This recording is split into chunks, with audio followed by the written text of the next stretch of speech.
gabi po sa inyong lahat. Gandang gabi po naman po. Makikita natin na parang hindi natural ang naging reaksyon ng tagapamahala ng sinagoga sa ginawang pagpapagaling ni Jesus.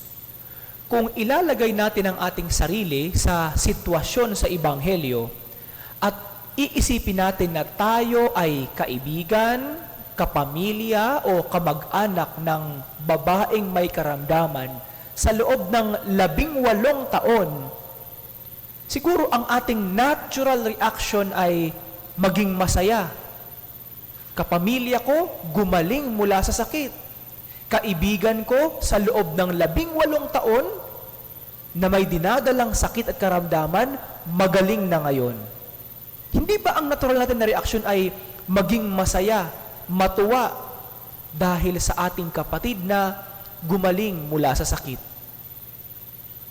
Pero parang hindi natural ang naging reaksyon ng tagapamahala ng sinagoga. Para sa kanya, mas nakita niya na kasalanan ang magpagaling ng may sakit sa araw ng pamamahinga.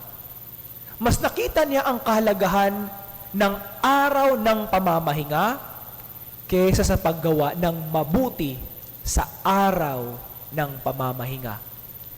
Naging mahigpit siya.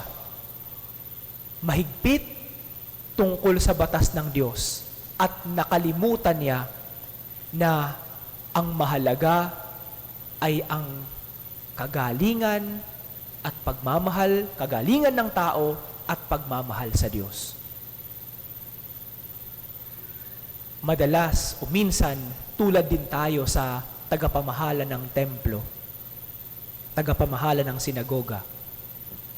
Mas nakikita natin ang kahalagahan ng isang bagay o mas nakikita natin ang kasalanan na ating nagagawa sa ating sarili kaysa ang paggawa ng mabuti sa ating kapwa-tao.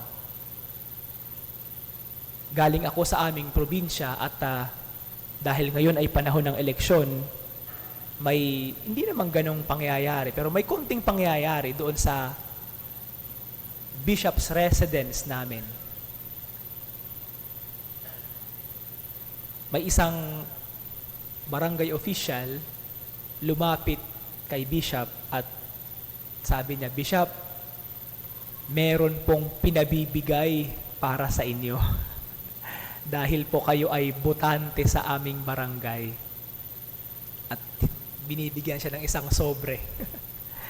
Sabi ni Bishop, "Kami pong mga pare ay nagtuturo na sa araw ng eleksyon, sana hindi ibenta ang boto. Kaya sabi niya, ibalik nyo na lang po yan kung sino man ang nagbigay."